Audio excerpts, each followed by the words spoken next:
Hello friends, welcome to my channel. Today we are going to start class 12 chapter 3 human reproduction. तो आज हम लोग human reproduction शुरू करेंगे जो कि क्लास 12 का सबसे इम्पॉर्टेंट चैप्टर है और सबसे बड़ा भी. तो शुरू करते हैं. ह्यूमन रिप्रोडक्शन पहले मैंने लिखा है यूनिसेक्सुअल होता है. तो फर्स्ट ऑफ ऑल स्टार्ट करते हैं male reproductive system. Male reproductive system जैसे कि सबको पता होगा उसमें मतलब क्या क्या होता है चीज़ें. Testis, accessory duct. Accessory duct का मतलब होता है जो कि ज़रूरती डक्ट है. Glands, external genitalia. तो शुरू करते हैं पहला टेस्टिस से ही. टेस्टिस कहाँ पे लोकेट होती है? Located in scrotum, extra abdominal pouch. जो टेस्टिस होता है उसका temperature 2.25 degree Celsius lower than the body. जो अपना फुल बॉडी टेम्परेचर होता है उससे 2.25 टेम्परेचर डिग्री सेल्सियस लोअर होगा, क्योंकि उधर हीट रखनी ज़रूरी होती है, टेम्परेचर ज़्यादा रखना ज़रूरी होता है. इंट्रा एब्डोमिनल मतलब कि टेस्टिस स्क्रोटम में नहीं, एब्डोमिन में ही हो. तो वो इस कौन से एग्जांपल है? एलिफेंट, व्हेल, जिसके पास स्क्रोटम नहीं होता है. Okay. In human testis are present in abdomen but after 7 month it pass to. जैसे ही बच्चा पैदा होगा वैसे उसकी टेस्टिस कहाँ लोकेट होगी? एब्डोमिन में. बट आफ्टर 7 मंथ जो टेस्टिस होगी वो पास करती हुई स्क्रोटम में आ जाएगी. उस प्रोसेस को कहेंगे डिसेंड ऑफ टेस्टिस. उसको गेस्टेशन भी कहेंगे. वो आती कहाँ से टेस्टिस? अब मतलब जो एब्डोमेन से स्क्रोटम तक आई है वो कहाँ से आई? तो वो है inguinal canal. Inguinal canal narrow duct that join scrotum and abdomen. Spermatic cord. Inguinal canal के अंदर ही स्पर्मेटिक कोड होता है, जिससे fibrous cord in inguinal canal, vas deferens, blood vessel, lymph vessel, nerves and cremaster muscle, ये सब उसके अंदर होता है. एक चीज़ इंपॉर्टेंट है, पूरे रिप्रोडक्टिव सिस्टम ऑफ मेल में सिर्फ 2 ही मसल होती है, जो मैंने नीचे नाम लिखा हुआ है, cremaster muscle and dartos muscle. Cremaster muscle होती है स्पर्मेटिक कोड के इंजिनल कैनाल के अंदर, बट जो डार्टस मसल है वो होती है स्क्रोटम के अराउंड. और वो दोनों का एक ही काम होता है, both regulate temperature during winter. जब विंटर में जब ठंडी पड़ती है इधर तब, बट स्क्रोटम में टेम्परेचर मतलब रखना पड़ता है. इसलिए इन दोनों का काम यही है कि वो टेम्परेचर रेगुलेट करते हैं. ओके. अब मैंने थोड़े एक इधर टर्म्स लिखे हैं. Prostatitis, inflammation of prostate gland is known as prostatitis. इतना इंपॉर्टेंट नहीं है ये. Cryptorchidism, failure of testis to descend. जब बच्चा पैदा होता है तब उसके 7 महीने के बाद जब टेस्टिस डिसेंड होती है, अगर वो ना हो, कुछ केस में ऐसा भी होता है, तब उस केस को कहते हैं क्रिप्टोकिडिज्म. अब बात करते हैं मोनोर्किडिज्म. मोनोर्किडिज्म यानी presence of single testis is known as monorchidism. Example Ascaris. अब फंक्शन ऑफ टेस्टिस की बात करता हूँ. The formation of male gamete, sperm. अब और दूसरा फंक्शन होता है secretion of sex hormone androgen, testosterone भी कहते हैं उसे. अब ये मैंने इधर टेस्टिस का डायग्राम बनाया है. ये होल कवरिंग है ट्यूनिका अल्ब्यूजिना. इसके अंदर है टेस्टिकुलर लोब्यूल जो 250 से 300 के नंबर के बीच में होती है. और इसके अराउंड जो सेल है उसे कहेंगे सेमिनिफरस टिब्यूल. उसके बाद टिब्यूली रेक्टी, उसके बाद रेटिटेस्टिस, उसके बाद वास इफ्रेंशिया, फिर पूरा epididymis. Okay. Spermiation, release of sperm from seminiferous tubule. Seminiferous tubule से जैसे ही स्पर्म रिलीज होगा उस प्रोसेस को कहेंगे स्पर्मिएशन. अब ये मैंने स्ट्रक्चर ऑफ टेस्टिकुलर लोब्यूल बनाया है. ये आप देख सकते हो, इतना इम्पोर्टेंट नहीं है, बट उसके जो अंदर सेल्स है वो इम्पोर्टेंट है. इधर लेडिक सेल होंगे, इधर सर्टोली सेल, सेमिनिफरस ट्यूब्यूल, इधर बीच में स्पर्म होगा और ये जो पूरा सराउंड है वो होता है जर्मिनल एपिथेलियम से। तो पहले बात करते हैं, मैंने बोला लेडिक सेल जो कि इंटरस्टिशियल सेल होते हैं, जो 11th में पढ़ा था हमने। लेडिक सेल एंडोक्राइन सेल है, सीक्रेट एंड्रोजन टेस्टोस्टेरोन, सिर्फ एक ही काम होता है बट सबसे important, Leydig cell secrete testosterone. Sertoli cell, Sertoli cell के बहुत सारे काम होते हैं, supporting cell, nourish sperm, secrete inhibin, secrete ABP androgen binding protein, secrete Mullerian inhibiting factor MIH। अब मैंने इधर पूरा पाथवे लिखा है।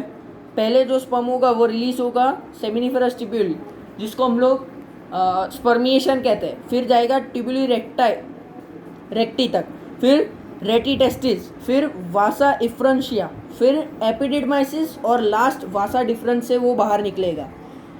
सेमिनिफरस ट्यूब्यूल से वास इफ्रंशिया तक प्रोसेस होती है इंट्राटेस्टिकुलर, मतलब ये एब्डोमेन के अंदर होता है। अब बात करते हैं एपिडिडमाइसिस तक। Epididymis line by pseudostratified epithelium with stereocilia, secrete factor for function maturity of sperm, ये याद रखना है, फंक्शन मैच्योरिटी ऑफ स्पर्म होता है एपिडिडमाइसिस का। अब बात करते हैं वास्ट डिफरेंस था, line by pseudostratified epithelium with stereocilia, outer lining smooth muscle की होती है। इसके पार्ट्स आप पूरा डायग्राम देख सकते हो मेल रिप्रोडक्टिव सिस्टम का, ठीक है। तो अब बात करते हैं सेमिनल वेसिकल की।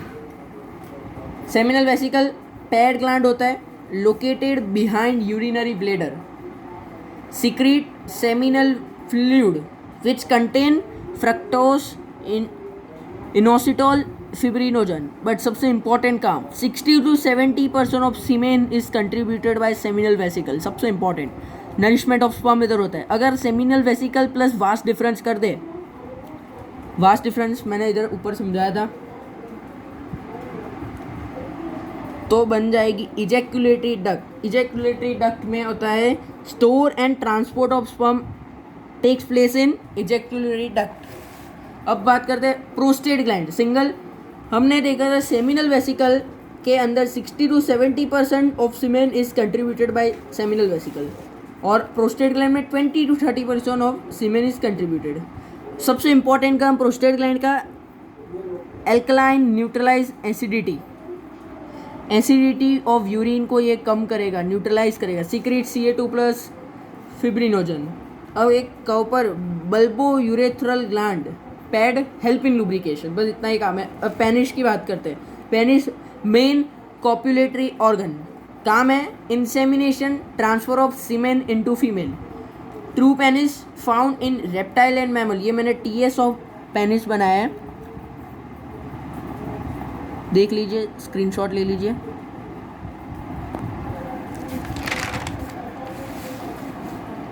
अब बात करते हैं स्पर्मेटोजेनेसिस। ये मैंने ऊपर एक pH ऑफ सीमेन लिखा है 7.2 to 7.7, मतलब ये बेसिक नेचर होता है। अब बात करते हैं spermatogenesis. The process of formation of sperm is known as spermatogenesis, occurs within seminiferous tubule of testis. Germinal ये इतना इम्पॉर्टेंट नहीं है, अब आ जाओ इधर। 3 स्टेप्स होते हैं स्पर्मेटोजेनेसिस के, मल्टीप्लिकेशन, ग्रोथ एंड मैच्यूरेशन। ये मैंने डायग्राम बनाया। ये एक है स्पर्मेटोगोनिया, यानी स्पर्म मदर सेल है जो कि हैप्लॉइड है, वो 2 प्रोड्यूस करेगा। अब वो 2 जो है वो 4 प्रोड्यूस करेंगे। अब मैंने इधर लिखा है माइटोसिस एंड डिफरेंशिएशन होगा, मतलब एक डिफरेंशिएशन, मतलब एक अपना काम करना बंद कर देगा और दूसरा प्रोड्यूस करेगा। तो दूसरे ने 2 प्रोड्यूस किए, तो जो उसका प्रोडक्ट होगा उसको हम लोग कहेंगे प्राइमरी स्पर्मेटोसाइट, जो कि 2n होता है, क्योंकि हमने माइटोसिस करा है। माइटोसिस में क्रोमोसोम नंबर हाफ नहीं होता। उसके बाद 2 वो प्रोड्यूस करेगा प्राइमरी स्पर्मेटोसाइट, वही प्रोसेस होगी माइटोसिस एंड डिफरेंशिएशन।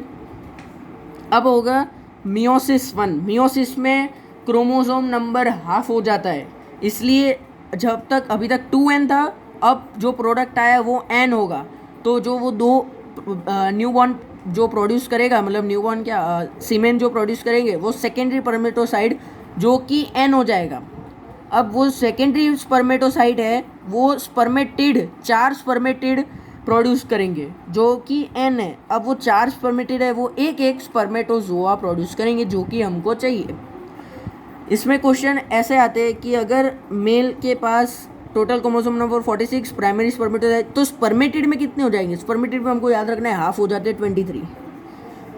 अब बात करते हैं स्पर्म की। Sperm 60 micrometre long, 200 to 3 million sperm होते हैं इन अवर बॉडी।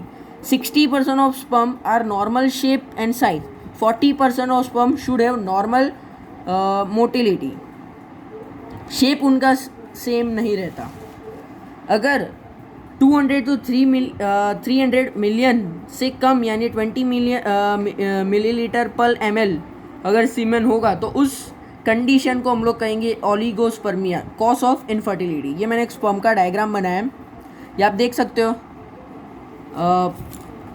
स्पर्म का जो ऊपर हेड पार्ट होता है उसको हम लोग एक्रोसोम कहते हैं। हेड पार्ट में 3 चीज़ आती है, एक्रोसोम, न्यूक्लियस और सेल मेम्ब्रेन।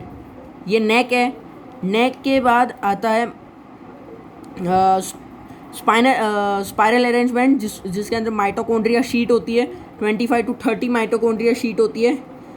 इस स्पाइरल अरेंजमेंट को हम लोग कहते हैं नेबनकन। ये पूरा एक फिलामेंट है जिसको हम लोग टेल कहते हैं स्पर्म की। 9+2 अरेंजमेंट सीलिया एंड फ्लैजिला दोनों होती है और ये एंड पे से। एक एक्सेप्शन है एस्केरिस। एस्केरिस के पास फ्लैजिला नहीं होता, सिर्फ सीलिया होता है, इसलिए उसको अमेबॉइड स्पर्म विदाउट फ्लैजिला कहते हैं। तो मेल पार्ट पूरा ख़त्म हो गया। इसके आगे की बात हम लोग अपने नेक्स्ट वीडियो में करेंगे। हम लोग नेक्स्ट वीडियो अपना फीमेल रिप्रोडक्टिव सिस्टम से शुरू करेंगे। तब तक ये एक बार रिवाइज कर लीजिए और जो डाउट हो वो आप कमेंट बॉक्स पे पूछ लीजिए। Thank you and subscribe my channel.